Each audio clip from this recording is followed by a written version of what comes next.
কালীঘাটের মন্দির থেকে রেগে বেরিয়ে গিয়েছিলেন বামা খ্যাপা। মুহূর্তে বদলে গিয়েছিল মায়ের মূর্তি। জানেন কি ঘটেছিল সেদিন? কেন মায়ের বিগ্রহ পাল্টে গেছিল সেদিন? মাতৃশক্তির সেই কাহিনী শুনলে গায়ে কাঁটা দেবে আপনার। মা তারার পাগল ভক্ত বামা খ্যাপা সকলের কাছে পরিচিত। বীরভূমের তারাপীঠে আজও এনার মন্দির রয়েছে। তবে জানা যায় একবার এই কালীর সন্তান কলকাতায় এসেছিলেন। সেবার তিনি কালীঘাটে যান মা কালীকে দর্শন করতে। তবে মন্দিরে যাওয়ার আগে শ্মশান ঘাটের পাশের আখড়ায় গাঁজা খেয়ে বামা খ্যাপা আদি গঙ্গায় স্নান করতে যান। এমন ভাবে তিনি সেই গঙ্গায় স্নান করেছিলেন, দেখলে মনে হচ্ছিল যেন মায়ের কোলে তিনি খেলা করছেন। পাড়ে দাঁড়িয়ে অগণিত ভক্তের ঢল বামা খ্যাপার গঙ্গা স্নান দেখতে শুরু করেন। তার স্নান যেন আর শেষই হচ্ছিল না। এদিকে কালীঘাটের মন্দিরে মায়ের পুজো, ভোগ, আরতি শেষ হয়ে গিয়েছে। হঠাৎ বামা খ্যাপা আদি গঙ্গার জল থেকে উঠে আসেন। বোধহয় কালীঘাটের মা নিজেই তাকে ডাকলেন। ত্রস্ত পদে বামা আদি গঙ্গার পাড় থেকে মন্দিরের পথটুকু ভিড়ের মধ্যে দিয়ে তাড়াতাড়ি হেঁটে যেতে লাগলেন এবং আদি গঙ্গায় স্নান সেরে তিনি এসে দাঁড়ালেন একেবারে মাতৃমূর্তির সামনে।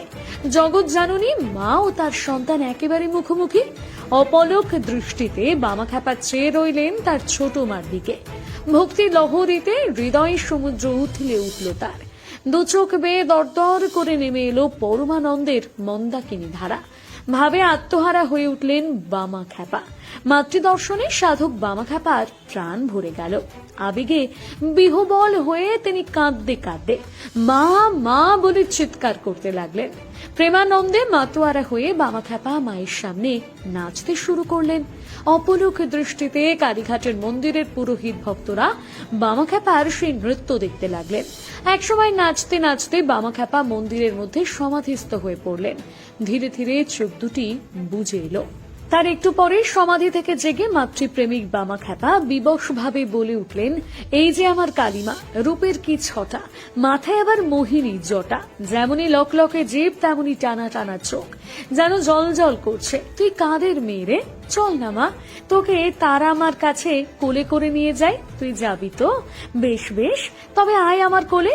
এই বলে আত্মহারা উন্মত্ত বামা খ্যাপা মা মা বলে স্নেহ বৎসল্যে পাষাণময়ী বিগ্রহকে কোলে তুলে নেওয়ার চেষ্টা করতেই রে রে করে তেড়ে এলেন পূজারী পাণ্ডারা। স্পর্শ করতে দিলেন না নিত্য শুদ্ধ চৈতন্য রূপিণী দেবী কালিকার বিগ্রহ। বামা খ্যাপার অন্তরের ভাব বোঝার সাধ্য ছিল না তাদের। জানা যায় সেই সময় থেকে আজও সেবাই ছাড়া আর কেউ বিগ্রহ স্পর্শ করতে পারেন না, এমনটাই নিয়ম সেখানকার। সেই সময় তখনকার মতো নিয়ম রক্ষা হলেও বামা খ্যাপার দিব্য দৃষ্টিতে জননীর সেই স্নেহময়ী রূপ ও ভাব মিলিয়ে গেল মুহূর্তে। বহির্নয়নে ভেসে উঠল পাষাণময়ীর বিকট রূপ এবং কঠিন মুখমণ্ডল। বিচ্ছেদ হল দিব্য ভাবের। তৎক্ষণাৎ শ্মশানচারী ঘোর তান্ত্রিক বামা খ্যাপা রুদ্রমূর্তি ধারণ করে বললেন, চাই না তোদের রাক্ষসী কালীকে। যেমন কেলে রূপ তেমনি লকলকে মস্ত জীব যেন গিলতে আছে। আহা, আমার তারা মার যেমন ছোট্ট জীব তেমন রূপের ছটা, মাথায় জটা, পা দুখানি খুরখুরে।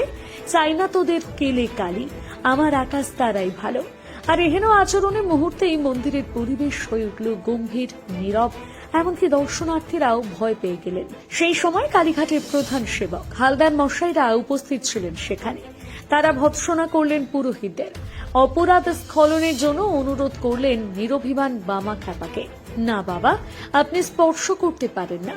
এরপর ক্রোধ উপশম করলে বামা খ্যাপা এবং কোনো অভিশাপ বর্ষিত হল না সেবাই পূজারীদের ওপর। বামা বুঝতে পারলেন মাই বাধা দিয়েছেন ওদের মাধ্যমে, তাই নিরভিমানের অভিমান হলো মায়ের ওপর। তিনি আর স্পর্শ করলেন না মায়ের পাষাণ বিগ্রহ। ধীর স্থির শান্ত অচঞ্চল পদক্ষেপে সিদ্ধ পুরুষ বামা খ্যাপা মন্দির থেকে সেদিন বের হয়ে গিয়েছিলেন।